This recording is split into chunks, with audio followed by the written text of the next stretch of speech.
South India shopping mall లో block buster ఆషాఢం #1 kilo sale.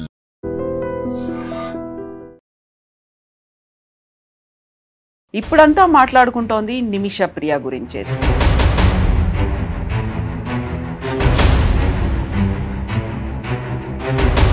ఉరి శిక్ష ఎందుకు ఖరారు చేశారు, ఎందుకని అది పోస్ట్పోన్ అయింది? మన కేరళ నుంచి వెళ్ళినటువంటి ఒక అమ్మాయి, ఒక మదర్, తన గురించి అయితే మాట్లాడుకుంటున్నారు. నిమిష ప్రియ డెత్ సెంటెన్స్ ఇచ్చి ఆల్మోస్ట్ ఐ థింక్ బహుశా 2 సంవత్సరాలు అవుతుంది.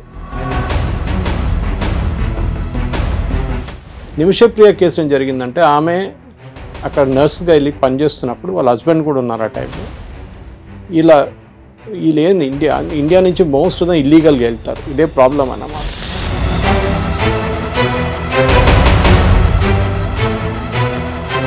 ఇల్లీగల్గా అక్కడ వెళ్ళి ఒక జాబ్ చెప్తారు, అక్కడ వెళ్ళినప్పుడు ఇంకో జాబ్ చేపిస్తారు. ప్రజెంట్ సిచ్యువేషన్ అయితే వాడు బ్రదర్, చనిపోయిన వ్యక్తి బ్రదర్ అయితే మాకు ఆ బ్లడ్ మనీ వద్దు అనేది కూడా చాలా గట్టిగా చెప్తున్నారు. సో పన్నుకి పన్ను, ప్రాణానికి ప్రాణం అన్నట్టు. They are not an educated cult. Desert కల్ట్లో ఏంటంటే ఒకరిని కంపేర్ అంటే నేను వాన్ చంపేస్తాను.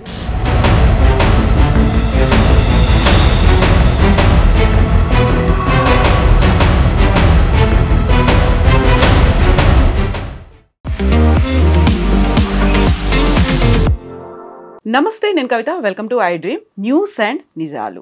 ఇప్పుడంతా మాట్లాడుకుంటోంది నిమిష ప్రియ గురించే. తనకి యాక్చువల్గా ఉరి శిక్ష ఎందుకు ఖరారు చేశారు, ఎందుకని అది పోస్ట్పోన్ అయింది, పోస్ట్పోన్ అవడం వెనకాల మీడియేషన్ చేసింది ఎవరు, యాక్చువల్గా యెమెన్లో ఉన్నటువంటి పరిస్థితులు ఏంటి, డిప్లొమాటిక్ కండిషన్స్ ఏంటి, ఎలా దీన్నంతా చూడాల్సినటువంటి అవసరం ఉంది, నెక్స్ట్ ఏం జరగబోతోంది. మనతో పాటుగా ఉన్నారు సురేష్ కొచ్చాతిల్ గారు. సార్ నమస్తే. నిమిష ప్రియ, సో మనకి యాక్చువల్గా యెమెన్ గురించి తెలియకపోయినా, ఇస్లామిక్ కంట్రీస్ గురించి తెలియకపోయినా, మన కేరళ నుంచి వెళ్ళినటువంటి ఒక అమ్మాయి, ఒక మదర్, తన గురించి అయితే మాట్లాడుకుంటున్నారు. మానవతా దృక్పథంతో తన్ని ఉరిశిక్ష కాకుండా చూడండి అనేటువంటి ఒక మాట. దీంతో పాటుగా ఆవిడకి ఉరిశిక్ష పడకుండా చేసినటువంటి ఒక గ్రాండ్ ముఫ్తీ గురించి కూడా చర్చలు జరుగుతున్నాయి. ఏం జరిగింది సార్ ఈ ఎంటైర్ ఎపిసోడ్లో? నిమిష ప్రియ డెత్ సెంటెన్స్ ఇచ్చి ఆల్మోస్ట్ ఐ థింక్ బహుశా 2 సంవత్సరాలు అవుతుంది. కానీ లాస్ట్ 1 ఇయర్లోనే కొంచెం న్యూస్ బయటకు వచ్చింది. ఆమె ఒక నర్స్గా పనిచేస్తుండే యెమెన్లో. ఫస్ట్ ఆఫ్ ఆల్ మనకి డిప్లొమాటిక్ రిలేషన్స్ లేదు యెమెన్తో. ఇప్పుడు కాదు, ఆల్మోస్ట్ 4-5 సంవత్సరాల నుంచి లేదు. ఎందుకంటే అక్కడ రెబెల్స్ వచ్చి వాళ్ళ హూతీస్ అంటారు, వాళ్ళ క్యాపిటల్ సనా పట్టుకున్నారు. కొంచెం యెమెన్, హాఫ్ ఆఫ్ యెమెన్ వాళ్ళ దగ్గర ఉంది, మిగతా హాఫ్ అక్కడ ఉన్న రెగ్యులర్ గవర్నమెంట్ దగ్గర ఉంది. ఈ హూతీస్ ఏమో ఇరాన్ ఫండ్ చేస్తున్న group like Hamas and Hezbollah. మిగతా పోర్షన్ ఏమో సౌదీ అరేబియా, మిగతా కంట్రీ సపోర్ట్ చేస్తున్నాం, యుఎస్ కూడా. ఇప్పుడు ఈ జరిగిన గొడవలు బేసిక్లీ మనం ఏం చూస్తున్నాం, మనకి ఇంటర్ఫియర్ చేయడానికి అక్కడ ఎవరు లేరు. మనకి ఎంబసీ లేదు, ఏం లేదు అక్కడ. అందరు బయట, అందరు వెళ్ళిపోయారు అక్కడి నుంచి, ఎవరు లేరు అక్కడ. డిప్లొమాటిక్ అని చెప్పి ఒక కన్సులేట్ ఏం లేదు అక్కడ. నిమిష ప్రియ కేసు ఏం జరిగిందంటే, ఆమె అక్కడ నర్స్గా వెళ్ళి పనిచేస్తున్నప్పుడు వాళ్ళ హస్బెండ్ కూడా ఉన్నారు ఆ టైంలో. వీళ్ళు ఏంది ఇండియా నుంచి మోస్ట్ ఆఫ్ ద ఇల్లీగల్గా వెళ్తారు. ఇదే ప్రాబ్లం అన్నమాట. ఇల్లీగల్గా అక్కడ వెళ్ళి ఒక జాబ్ చెప్తారు, అక్కడ వెళ్ళినప్పుడు ఇంకో జాబ్ చేపిస్తారు. వీళ్ళకి తెలిసి కూడా అక్కడ వెళ్తారు, ఎందుకంటే డెస్పరేట్గా వెళ్తారు. అక్కడి నుంచి ఎట్లయినా బయటపడి యూరోప్కి వెళ్ళాలని చూసుకుంటారు వాళ్ళు. అది వాళ్ళ అనమాట. ఎవరైనా నర్సింగ్ ప్రొఫెషన్లో అన్నిటికంటే ఎక్కువ ఎర్నింగ్ చేసేది యూరోప్ అండ్ యుఎస్. సో ఒకసారి మీరు మిడిల్ ఈస్ట్కి వెళ్ళి అక్కడ పనిచేసిన తర్వాత 3 సంవత్సరాల తర్వాత లక్ పడితే మీరు యూరోప్కి వెళ్ళిపోవచ్చు, లేకుంటే యూఎస్కి వెళ్ళిపోవచ్చు. ఈమె కేసు జరిగిందంటే, వీళ్ళ హస్బెండ్ని వాళ్ళ ఓనర్, క్లినిక్ ఓనరు రిటర్న్ పంపించేశారు.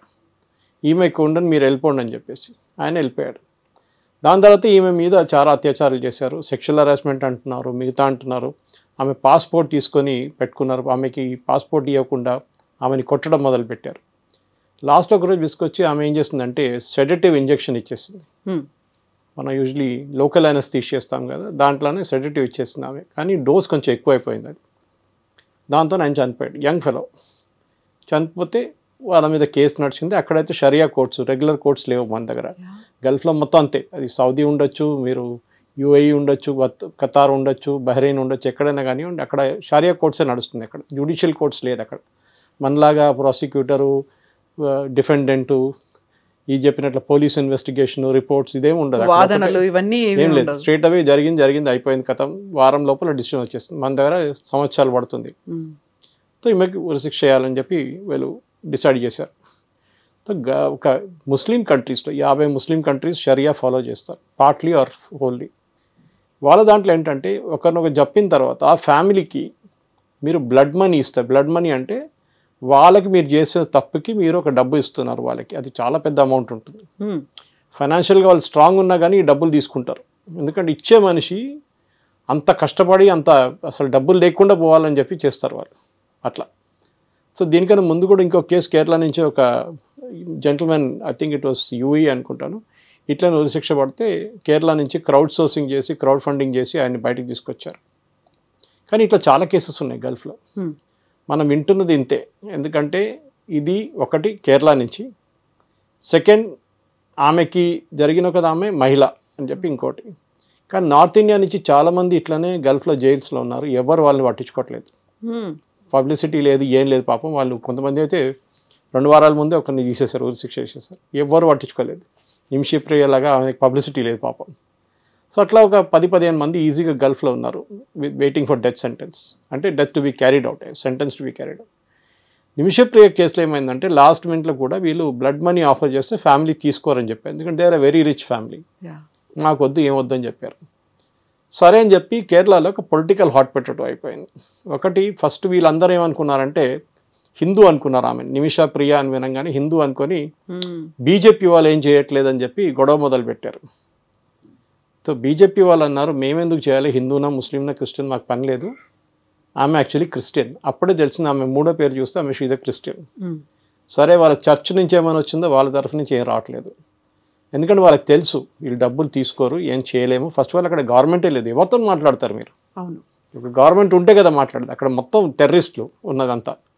మనం కూడా వాళ్ళ మీద పోరాడుతున్నాము. అదే మనం కూడా వాళ్ళ మీద అప్పుడప్పుడు కంప్లీట్ దాంట్లో ఇండియన్ నేవీ పెట్రోల్ చేస్తున్నారు, వాళ్ళ మీద ఫైర్ చేస్తున్నాం, అన్నీ చేస్తున్నాం మనం. కానీ అక్కడున్న దాని మీద ఇప్పుడు పాలిటిక్స్ ఎక్కడ వచ్చిందంటే ఈ గ్రాండ్ ముఫ్తీ అని చెప్పి ఆయన ఉన్నారు, అబూ బకర్, ఓకే ముస్లియార్ అని చెప్పేసి, కానాపురం ముస్లియార్ అని. ఆయన ఏం చేశాడు, నేను మాట్లాడతా అని చెప్పి అక్కడ ఇంకొక ఆయనతో మాట్లాడుతున్నాను. ఇంకొక సున్నీ ప్రీస్ట్, వీళ్ళు సున్నీస్, షియా కాదు వీళ్ళు సున్నీస్, సున్నీ ప్రీస్ట్తో మాట్లాడుతాను. గవర్నమెంట్ ఆఫ్ ఇండియా ఏమన్నారంటే ఫస్ట్ ఆఫ్ ఆల్ వీళ్ళకి లోకల్ స్టాండ్ అయ్యి లేదు అక్కడ. ఈ చెప్పిన మనిషి అసలు ఫ్యామిలీనే కలవలేదు. కానీ అక్కడ ఒక నిమిషప్రియ యాక్షన్ గ్రూప్ అని ఒక సెటప్ చేశారు. ఒక 2-3 యమన్లో పనిచేస్తున్న ఇండియన్స్, దాంట్లో 2 మలయాళీస్ అనుకుంటే, ఒక ఆయన నార్త్ ఇండియన్ ఉన్నారు. వీళ్ళు ఆల్రెడీ చాలా సంవత్సరాల నుంచి ఆల్మోస్ట్ 6 నెలల నుంచి కొట్లాడుతున్నారు, దీనికోసం పోరాడుతున్నారు. చాలా మటుకు వాళ్ళ ఫ్యామిలీని కలవడం ట్రై చేశారు, అన్నీ చేశారు, ఏం కాలేదు.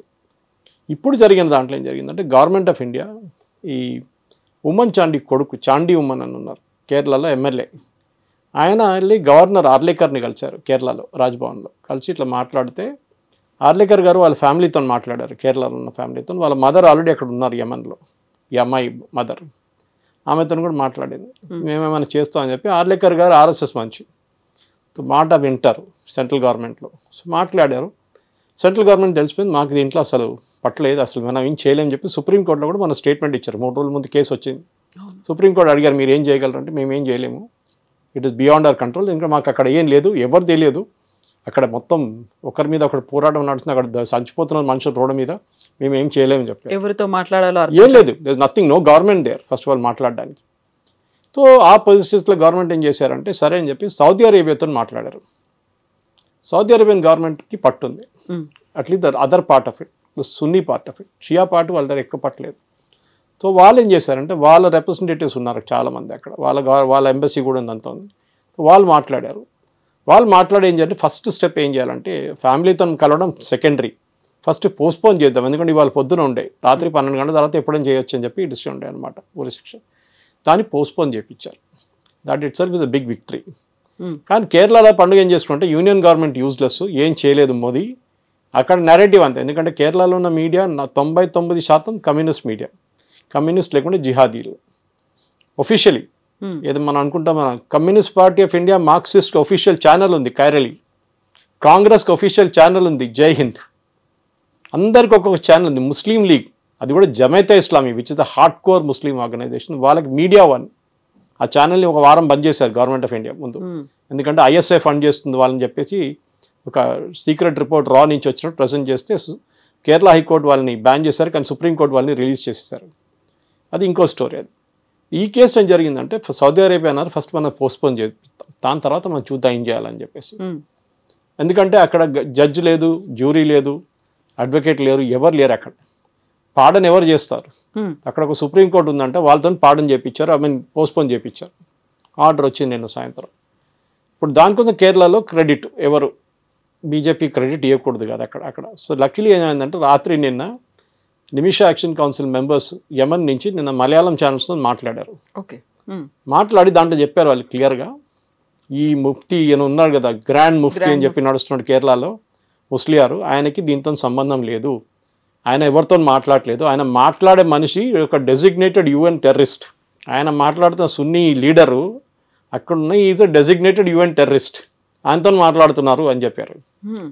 సరే అది ఎట్లయినా నిన్న రాత్రి అక్కడ ఆగిపోయింది. ఇప్పుడు ముందుకేం జరుగుతుందని మనం చెప్పలేము, ఎందుకంటే ఫ్యామిలీకి అలవట్లేదంట, వాళ్ళకి అసలు ఇంట్రెస్టే లేదంట, వాళ్ళేమో వీళ్ళని చంపేసాలని చెప్తున్నారంట, అంతే, వాళ్ళకి ఇంకేం వద్దు అంటున్నారు, you will not agree for blood money అంటున్నారు. అట్లాంటి పరిస్థితుల్లో మనం ఏం చేయలేము, ఎందుకంటే మనకి ఫస్ట్ ఆఫ్ ఆల్ ముందు చెప్పినట్లు డిప్లొమాటిక్ రిలేషన్స్ లేదు, ఏం లేదు, మనకు అక్కడ పట్టలేదు. ఉన్నది సౌదీ అరేబియా గవర్నమెంట్కి ఒకటే ఉంది అక్కడ. సౌదీ అరేబియా గవర్నమెంట్ మాట్లాడుతున్నారు, వాళ్ళు నేను చేపిస్తానులే అంటున్నారు. సో మోదీ గారు డైరెక్ట్ జయశంకర్ గారు మాట్లాడారు, సౌదీ గవర్నమెంట్ అక్కడ ఉన్న గవర్నమెంట్తో, అది మన సనా అవతల వైపు ఉన్న గవర్నమెంట్, ఒఫీషియల్ గవర్నమెంట్తో మాట్లాడారు. ఎందుకంటే యమన్ది హాఫ్ టెర్రరిస్ట్ చేతిలో ఉంది, హాఫ్ ఏమో సివిలియన్ గవర్నమెంట్ దగ్గర ఉంది. ఇప్పటికీ అది అక్కడ ఆగి ఉందన్నమాట. సో ఈ కేసు ఒక ఐసోలేషన్ చూడకుండా మన దగ్గర నుంచి కూడా చాలామంది, ఇప్పుడు బంద్ అయింది అనుకోండి, అది మహిళల్ని ఇక్కడ తీసుకెళ్ళి అక్కడ సెక్స్ ట్రాఫికింగ్ చేయడం కానీ మిగతా యాక్టివిటీస్ చేయడం చాలా నడుస్తుండే ముందు. ఇప్పుడు అదే అంటే ఇప్పుడైతే అన్అకంపెనీడ్ ఉమెన్ని పంపించట్లేదు, ఇమిగ్రేషన్లో ఆపేస్తున్నారు ఇక్కడ హైదరాబాద్ కానీ ఎయిర్పోర్ట్లో కానీ. అది కూడా కాకుండా ఎక్కడ వెళ్తున్నారు, ఏం వెళ్తున్నారు అని చెప్పి చాలా మటుకు క్వశ్చన్ చేస్తారు. వీసా రూల్స్ టైటన్ చేశారు. కానీ నర్సింగ్ లాంటి ప్రొఫెషన్స్లో ఆ ప్రాబ్లం లేదు, ఎందుకంటే దే ఆర్ క్వాలిఫైడ్ ప్రొఫెషనల్స్. నర్సులో అక్కడ గల్ఫ్లో చాలా డిమాండ్ ఉంది, ఎస్పెషలీ అక్కడ ఇస్లామిక్ స్టేట్స్లో మహిళల్ని టచ్ చేయాలని చెప్పి రూల్ ఉంది. సో మహిళలు కావాల్సిన చాలా డిమాండ్ ఉంది వాళ్ళకి అక్కడ. అది కాకుండా నేను చెప్పినట్లు దీనికన్నా ముందు వాళ్ళకి ఒక స్టెప్పింగ్ స్టోన్ లాగా గల్ఫ్కి వెళ్ళి అక్కడి నుంచి యూరోప్ కానీ యూఎస్కి వెళ్ళిపోవడానికి ట్రై చేస్తారు అనమాట. సో వాళ్ళని కాపాడుకోవాలంటే ఇది ఫస్ట్ కేసు కాదు, దీనికన్నా ముందు కూడా చాలా కేసులు నడుస్తున్నాయి. ఇట్లని పాస్పోర్ట్ గుంజుకుంటారు ఫస్ట్. మనం అట్లాంటి పరిస్థితులు ఎందుకు వెళ్తున్నాం అక్కడికి? మీకు తెలుసు వీళ్ళు అక్కడ ఉండనియరు, పాస్పోర్ట్ గుంజుకుంటారు. These are all lower level jobs అన్నమాట. మీరు హయ్యర్ లెవెల్ జాబ్స్కి ఇప్పుడు కూడా భారతదేశంలో చాలా మందికి రెస్పెక్ట్ ఇస్తారు అక్కడ. దానికి ప్రాపర్ ఛానల్ అనేది ఉంటుంది వాళ్ళకి అక్కడ. వాళ్ళకి ఏంటంటే వాళ్ళకి సపోజ్ చార్టెడ్ అకౌంటెంట్స్ కానివ్వండి, బ్యాంక్ ఆఫీషియల్స్ కానివ్వండి, ఆయిల్ ట్రిగ్ వర్కర్స్, వీళ్ళందరూ రెస్పెక్ట్ ఇస్తారు. ఈ హౌస్ మేడ్స్గా వెళ్తున్న ఫిలిపీన్స్ నుంచి చాలామంది వెళ్తారు. దే ఆర్ హారర్ స్టోరీస్ ఇంకా ఉన్నాయి, వాళ్ళది ఇంకా అలగ్ లెవెల్లో ఉంటుంది వాళ్ళ స్టోరీలు. ఫిలిపీన్స్ నుంచి, థాయిలాండ్ నుంచి చాలామంది హోమ్ వర్కర్స్గా వెళ్తారు అక్కడ, ఇంట్లో పనిచేయడానికి, పని మనిషిలాగా. కానీ వాళ్ళని కూడా చాలా మిస్ట్రీట్ చేస్తారు. నిమిషప్రియ కేసులో ఆమె నేను చెప్పినట్లు పాస్పోర్ట్ గుంజుకున్నారు, ఆమెను కొట్టడం మొదలుపెట్టారు, ఆమె తిండి లేకుండా పెట్టారు చాలా రోజులు.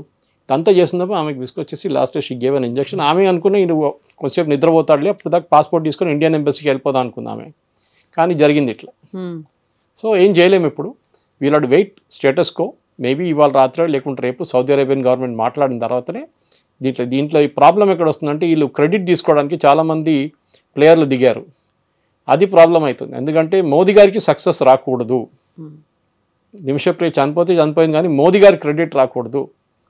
ఆమె బతికి బయటపడితే మోదీ గారి క్రెడిట్ వస్తుంది, అది రాకూడదు అని చెప్పి కేరళలో పెద్ద పాలిటిక్స్ నడుస్తుంది అనమాట. This is the status.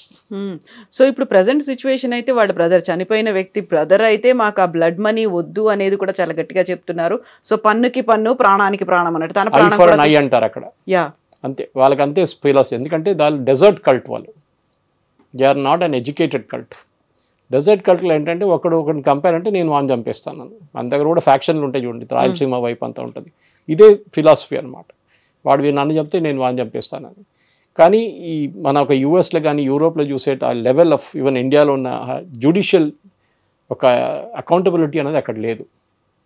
Dessert cult వాళ్ళు. దానికోసం ఎక్కడికంటే క్రాసింగ్లో తీసుకెళ్ళి వాళ్ళు ఊరేసేస్తారు, తల కోసేస్తారు, చేయి కట్ చేసేస్తారు, కాళ్ళు కట్ చేసేస్తారు, అన్నీ చేస్తారు. సో మన ఇక్కడ హ్యూమన్ రైట్స్ గురించి మాట్లాడుకున్న మన దగ్గర మనుషులు ఒకసారి అక్కడ వెళ్ళి కూడా మాట్లాడాలి. అప్పుడు వాళ్ళకి తెలుస్తుంది అక్కడ పరిస్థితి ఏముంటుందో అని. వాళ్ళు కూడా అదే జైలు వెళ్ళి పడతారు వాళ్ళు అప్పుడు. సో 50+ ఇస్లామిక్ కంట్రీస్లో ఇలాంటి సిచ్యువేషన్ ఉందా సార్, లేకపోతే ఓన్లీ మిడిల్ ఈస్ట్లోనే కనిపిస్తుంది అంటారా? అన్ని కంట్రీస్లో షరియా స్ట్రిక్ట్గా ఫాలో చేయరు. అంటే వాళ్ళకి ఇప్పుడు సౌదీ అరేబియా తీసుకోండి, చాలా మటుకు మోడర్నైజ్ చేశారు మొహమ్మద్ బిన్ సల్మాన్. ఎంబీఎస్ వచ్చిన తర్వాత ఈ wants to make Saudi Arabia Europe of by 2030 అని చెప్తున్నారు. పబ్స్ ఓపెన్ చేశారు, మహిళలకి ఓటింగ్ రైట్స్ ఇచ్చారు, డ్రైవింగ్ లైసెన్స్ ఇచ్చేశారు. అక్కడ మొన్న స్విమ్ సూట్ కాంపిటీషన్ నడిచింది, పబ్బులు ఓపెన్ చేశారు. So he's making it. ఎందుకంటే ఆయిల్ అనేది ఇంకొక 20 సంవత్సరాలు ఉంటుంది అంతే, దాని తర్వాత ఏమి ఉండదు. సో ఈ ఉన్న డబ్బులంతా వాళ్ళు స్మార్ట్గా ఇన్వెస్ట్ చేస్తున్నారు. ముందు రియల్ ఎస్టేట్లో ఇన్వెస్ట్ చేశారు చాలా మటుకు. గల్ఫ్లో పెద్ద పెద్ద అపార్ట్మెంట్లు కట్టారు, పెద్ద పెద్ద ఇల్లు కట్టారు. మనం చూసే జుమ్రా లాంటి ఐలాండ్ కట్టారు సీ మీద. కానీ ఏం జరిగింది, దాంట్లో ఏం అసలు వాల్యూ అడిషన్ ఏం లేకుండా పోయింది అంతే. కొంతమంది కొన్నారో అంతే, అక్కడ ఉండిపోయింది అది. వాళ్ళకి ఏం తెలిసింది, నెక్స్ట్ జనరేషన్కి వెళ్ళాలంటే అక్కడ టెక్నాలజీతో ఇన్వెస్ట్ చేయాలి. సో వాళ్ళు ఐటీ పార్కులు కానివ్వండి, బయోటెక్ పార్క్స్ కానీ అదంతా అక్కడ ఓపెన్ చేస్తున్నారు వాళ్ళు. దాంతో ఏమవుతుందంటే వాళ్ళు నెక్స్ట్ జనరేషన్కి అట్లీస్ట్ ఈ డబ్బులతోనైనా బతకొచ్చు మనం చెప్పేసి చేస్తున్నారు అనమాట. వాళ్ళు చాలా మటుకు బయట కూడా ఇన్వెస్ట్ చేశారనుకోండి. బయట ఉన్న సూపర్ మార్కెట్స్ చాలా హ్యారెడ్స్ అన్నీ వాళ్ళు కొనుక్కున్నారు, ఎప్పుడో కొనుక్కున్నారు ఇదంతా. So investment they have done. But modernisation కోసం మీరు అడిగిన ప్రశ్నకి 50లో బహుశా 10 స్టేట్స్ చాలా స్ట్రిక్ట్గా ఫాలో చేస్తుంది. మిగతా 40 మెచ్యూర్గా వాళ్ళు డిప్లొమాటిక్లీ అవాయిడ్ చేస్తారనమాట. కానీ బ్లడ్ మనీ అనే కాన్సెప్ట్ షరియా నుంచి వస్తుంది, అది మనం ఏం చేయలేము. అది వాళ్ళు మన దగ్గర అట్లేం లేదు కదా. We have the second largest Muslim population in the world, ఆలోచించండి. కానీ we are not a part of Islamic bloc. ఓఐసీలో కూడా మనకు మెంబర్షిప్ లేదు. So second largest Muslim population పెట్టి కూడా మనం ఫాలో చేయట్లేదు. వీ ఫాలో సర్టన్ రూల్స్ అంతే. షరియా తీసుకొచ్చి ఇక్కడ తలాక్ అని చెప్పారు, దాన్ని మోదీ గారు కొట్టిపడేశారు. దానికి వ్యతిరేకంగా చాలా ప్రొటెస్ట్ నడిచింది. మా పర్సనల్ లాగా ఉండాలని చెప్పారు. సరే మరి చేయి కోయడం, తల కోయడం కూడా పర్సనల్ లా పెట్టుకుందాం, మనం క్రిమినల్ లా కూడా పెట్టుకుందాం, అప్పుడు వద్దు అంటారు వాళ్ళు. లాంగ్ స్టోరీ షార్ట్, అక్కడున్న పరిస్థితుల్లో, ఇప్పుడున్న పరిస్థితుల్లో గల్ఫ్లో చాలా మటుకు మార్పులు వస్తున్నాయి. యుఏఈ తీసుకోండి, UAE is basically trading town. వాళ్ళ దగ్గర ఆయిల్ లేదు, ట్రేడింగ్ టౌన్. అక్కడ మెటీరియల్ వస్తుంది, బంగారం వస్తుంది, బంగారం వెళ్తుంది. మీకు ఆయిల్ వస్తుంది, ఆయిల్ ట్రేడ్ చేస్తారు. మిగతా అన్ని సరుకులు వస్తుంది, అన్ని పెద్ద షాపింగ్ మాల్స్, ఒక హాలిడే స్పాట్ లాగా మారిపోయింది యుఏఈ. సో వాళ్ళ బిజినెస్ వాళ్ళు చేసుకుంటారు. Saudi Arabia at the same time ఎంబీఎస్కి డైరెక్ట్గా కంప్లీట్ ఓవర్ నైట్ చేంజ్ చేసుకురాలేకపోతారు. ఎందుకంటే అక్కడ they are the custodians of 2 holiest sites, Mecca and Medina. So naturally కొంచెం మెయింటైన్ చేయాల్సి వస్తుంది అది. కానీ అప్పుడు కూడా మీరు చూసుంటారు, మెక్కా మదీనాలు కూడా స్మృతి ఇరానీని అలౌ చేశారు, ఒక మహిళ. Next she's a Hindu, technical she's a Parsi. Okay, పార్సీని కూడా వాళ్ళు అలౌ చేశారు. ఇక్కడ అది పెద్ద గొడవ భారతదేశంలో, వాళ్ళకేం ప్రాబ్లం లేకుండే. ఇక్కడ కేరళలో గొడవ, ఆమెను ఎట్లా అలౌ చేశారు, ఆమె హిందూ కాదా, ఆమెని మీరు మెక్కా మదీనా లోపలికి ఎట్లా అలౌ చేస్తారు, ఓన్లీ ముస్లిమ్స్ ఆర్ అలౌడ్ అంటే చాలా మటుకు రీజన్స్ ఉన్నాయి దానికి. ఫర్ ఎగ్జాంపుల్ మెక్కా మదీనా మన అందరూ కలిసి ఓన్లీ ముస్లిమ్స్నే పంపిస్తారు వాళ్ళు, ఎస్పెషల్లీ మెక్కాలో. కానీ ఒక 10 సంవత్సరాల ముందు పెద్ద కొన్ని ట్రాజడీస్ జరిగింది అక్కడ. స్టాంపీడ్, ఎస్పెషల్లీ ఇరాన్ నుంచి వచ్చిన పిలిగ్రిమ్స్తో చాలామంది చనిపోయారు. సో వాళ్ళకి ఇప్పుడు ఏం చేయాలని తెలియకుండా వాళ్ళు చాలామంది ఇంజనీర్స్ పిలిపించారు ఆల్ ఓవర్ ద వరల్డ్. ఎందుకంటే శబరిమల లాగా అనమాట, ఆ ఒక్క నెల లోపలే ఉంటుంది రష్ అంతా, crowd. Tirumala all through the year ఉంటుంది, సిస్టమ్ ఉంటుంది ఒకటి. సో ఏం చేయాలని చెప్పి వాళ్ళకు ఒక ప్రాబ్లం వచ్చినప్పుడు వాళ్ళు ఎవరిని పిలిపిద్దాం అంటే ఈ శ్రీధర్ని పిలిపిద్దాం అన్నారు, మన మెట్రో మ్యాన్. సో అక్కడున్న గ్రాండ్ ముఫ్తీ స్పెషల్ పర్మిషన్ ఇవ్వాల్సి వచ్చింది. ఈ శ్రీధరన్ గారు Hindu, can be allowed into Mecca and Medina. తర్వాత ఆయన చాలా మటు రికమెండేషన్స్ ఇచ్చారు, ఫ్లైఓవర్లు కట్టమన్నారు, అండర్ పాస్ కట్టమన్నారు, మొత్తం అన్ని వాళ్ళు ఇంప్లిమెంట్ చేశారు. Now there is no jam. కానీ వాళ్ళు క్రౌడ్ కూడా కంట్రోల్ చేస్తున్నారు. నంబర్ ఆఫ్ వీసాస్ ఇష్యూ చేసి హజ్కున్న వీసాలు తగ్గించారు చాలా మటు. నేను చెప్పడానికి ఏమొస్తున్నా అంటే, ఇది ఒక నిమిషప్రియ కేసు నుంచి మనం గల్ఫ్కి వచ్చి, గల్ఫ్ నుంచి మనం షరియా గురించి మాట్లాడుతున్నప్పుడు అన్ని గల్ఫ్ కంట్రీస్ కాకుండా మిడిల్ ఈస్ట్లో కొన్ని కంట్రీస్, ఇప్పుడు మనం ఆఫ్ఘనిస్తాన్ తీసుకుందాం. Afghanistan is a very hard core, I mean షరియాకి ఎక్స్ట్రీమ్ అన్నమాట. అది తాలిబాన్లు కూడా ఇక్కడ అది కాదు కదా. సో మీ అదే టైంలో సౌదీ అరేబియా చూస్తే చాలా మటుకు modernised, UAE is modernised. So ఉన్నాయి కొన్ని కంట్రీస్, కానీ చాలా మటుకు ఇప్పుడు మన పాత దాంట్లో చూస్తే ఇరాక్ ఉండే ఒకటి, ఇరాన్ చూడండి ఇప్పుడు కూడా స్ట్రిక్ట్ షరియా ఫాలో చేస్తారు వాళ్ళ దాంట్లో అంతే. సో టైం తీసుకుంటుంది, కానీ మన దాంట్లో కూడా మన వాళ్ళు ఇక్కడి నుంచి వెళ్ళేటోళ్ళు కూడా గుర్తుపెట్టుకోవాలి, మనం ఇంకో దేశంకి వెళ్ళినప్పుడు అక్కడ ఉన్న లాస్ మనం పాటించాలి. అక్కడ ఏదైనా మనతో తప్పు అయితే అక్కడ ఉన్న నియమాలు నడుస్తుంది. మన గవర్నమెంట్ దగ్గర వచ్చి ఏడ్చి ఏం ఫైదా లేదు. ఎందుకంటే మన గవర్నమెంట్ ఎంత చేయగలరు. You have made a mistake, you did a crime, దాంట్లో డౌట్ లేదు. ఆమె బహుశా భారతదేశంలో ఉంటే కూడా ఆమెకి అదే శిక్ష పడుతుండే ఎక్కడ కూడా, ఉరి శిక్ష కాకుండా అట్లీస్ట్ లైఫ్ ఇంప్రిజన్మెంట్ పడుతుండే. So that will happen anyway. ఇప్పుడు కూడా డబ్బులు కడితే కూడా ఆమెకు పనిష్మెంట్ వాళ్ళు దే వోంట్ అలౌ హర్. మొన్న జరిగిన నేను చెప్పాను చూడండి, గల్ఫ్లో ఇంకో స్టేట్లో ఇట్లనే డబ్బులు ఇచ్చి ఒక కేరళ నుంచి ఒక ఆయన్ని వీళ్ళు ఫ్రీ చేసుకున్నారు బ్లడ్ మనీ ఇచ్చి. కానీ ఆయనకి 20 సంవత్సరాలు పనిష్మెంట్ ఇచ్చారు వాళ్ళు. దాంట్లో 19 అయిపోయింది, next year will be released. ఏదో పంపించడం కాదు ఇంటికి, హ్యాంగింగ్ ఉండదు, డెత్ బై హ్యాంగింగ్ ఉండదు, డెత్ బై ఫైరింగ్ స్క్వాడ్ ఉండదు, అది ఆపేస్తారు అంతే. మిగతా అన్ని punishment will go as usual. So maybe she'll come after or entire punishment అయిపోయిన తర్వాత నిమిష ఇంటికి వస్తున్నారు అన్నమాట. ఒకవేళ ఇఫ్ ఆల్ గోస్ వెల్, ఇప్పుడు ఆల్ గోస్ వెల్ అదంతా మనం చెప్పలేము, ఎందుకంటే that areas very unstable area. అది మన అందరికి తెలిసిందే. ఇప్పుడు జరిగిన దాంట్లో కూడా ఇప్పుడు కూడా గొడవలు ఉన్నాయి హూతీలతో. నిన్న కూడా అమెరికన్స్ ఫైర్ చేశారు హూతీల మీద. సో అక్కడ ఉన్న సిచ్యువేషన్ మనకు తెలియదు, అక్కడ గవర్నమెంట్ లేదు, కానీ సౌదీ అరేబియా మన కోసం మాట్లాడుతుంది. సో ఇట్లాంటి కంట్రీస్లో అక్కడ ఏదైనా క్రైసిస్ వచ్చింది, లేకుంటే ప్రజలు they are in desperate need అనుకున్నప్పుడు భారతదేశం ప్రతి ఒక్కరికి హెల్ప్ చేస్తూ వస్తుంది కదా సార్. ఒకవేళ యెమెన్కి కూడా హెల్ప్ చేయాలి అనుకుంటే అక్కడ ఉన్నటువంటి హూతీలేమో చాలా స్టబన్గా ఉన్నారు, they are not taking any help, ఇలాంటివి లేదు, వాళ్ళు అనుకున్న పనే వాళ్ళు చేస్తూ వస్తున్నారు. ఇలాంటి సిచ్యువేషన్ ఏదో వచ్చింది మనకు, కేవలం భారతదేశానికి మాత్రమే కాదు కదా, డిప్లొమాటిక్గా అన్ని కట్ ఆఫ్ అయిపోయింది, అన్ని దేశాలతో అలాంటి పరిస్థితి ఉన్నప్పుడు అక్కడ ఉన్నటువంటి ప్రజల పరిస్థితులు ఎలా ఉన్నాయి? చాలా దారుణం ఉందండి. Yemen is very bad shape, చాలా బ్యాడ్ షేప్లో. ఒకటి సరే వాళ్ళకి డబ్బులు తక్కువ లేదు, డబ్బులు ఉన్నాయి, డబ్బుల కన్నా ఎక్కువ మిసైళ్ళు ఉన్నాయి వాళ్ళ దగ్గర. సో వాళ్ళకేంటంటే ఒక ఇస్లామిక్ రూల్ అది వాళ్ళు స్థాపించారు. ఎందుకంటే ఒఫిషియలీ యెమెన్ గవర్నమెంట్ చాలా ఒక లిబరల్ గవర్నమెంట్ ఉండే ముందు, కానీ ఇరాన్కి పడదు వాళ్ళతో. ఇప్పుడు across the sea, across gulf they are on other side Yemen ఉన్నారు, ఇటువైపు ఇరాన్ ఉన్నారు, వాళ్ళతో పడకపోతున్నారు. లాస్ట్లో యెమెన్ మీద ఇరాన్ వాళ్ళు హూతీలు దాడి చేసి వీళ్ళు సపోర్ట్ చేసిన గ్రూప్ అక్కడ వెళ్ళి టేక్ ఓవర్ చేసుకున్నారు. వాళ్ళు ఫస్ట్ ఏం చేశారని టేక్ ఓవర్ చేయగానే సౌదీ అరేబియా మీద మిసైల్స్ ఫైర్ చేశారు. ఆలోచించే మనం ఇప్పుడు ఇజ్రాయెల్ గురించి మాట్లాడుతున్నాం, ఇజ్రాయెల్ మీద ఫైర్ చేస్తారని అందరు మర్చిపోయారు. ఈ సనా టేక్ ఓవర్ చేసిన అదే టైంలో వాళ్ళు సౌదీ అరేబియా మీద బాంబింగ్ చేశారు. కానీ సౌదీ అరేబియా వాళ్ళ పేట్రియట్ మిసైల్స్, యుఎస్ మిసైల్స్ అన్నీ పెట్టి, యుఎస్ బేస్ కూడా ఉంది అక్కడ సౌదీ అరేబియాలో, వాళ్ళు అడుకున్నారు. సో మనం పాత హిస్టరీ మర్చిపోతున్నాం. మనకు ఇండివిజువలిస్టిక్ పాయింట్కి వచ్చి ఆమె కేసులో ఏం చేయాలని ఆలోచిస్తున్నాం. ఇట్లాంటినే నేను చెప్తున్నాను, ఇట్లాంటి ఒక 10-20 కేసులు లెక్క. సనా ఒకటే కాదు, యెమెన్ ఒకటే కాదు, గల్ఫ్లో చాలా మటుకు. మీరు వాళ్ళ గురించి మాట్లాడుతున్నప్పుడు కూడా ఆలోచించండి. లాస్ట్ టైం ఈ క్రౌడ్ ఫండింగ్ చేసి ఆయన బయటకు తీసినప్పుడు కేరళలో ఆయన కోసం ఐ థింక్ ఆల్మోస్ట్ 20 కోట్లు 25 కోట్లు రైజ్ చేశారు పబ్లిక్ నుంచి. డబ్బులు ఇస్తారు పబ్లిక్, క్రౌడ్ ఫండింగ్ చేస్తే ఎస్ ఇస్తారు, కానీ మీరు ఎన్ని రోజుల దాకా చేస్తారు?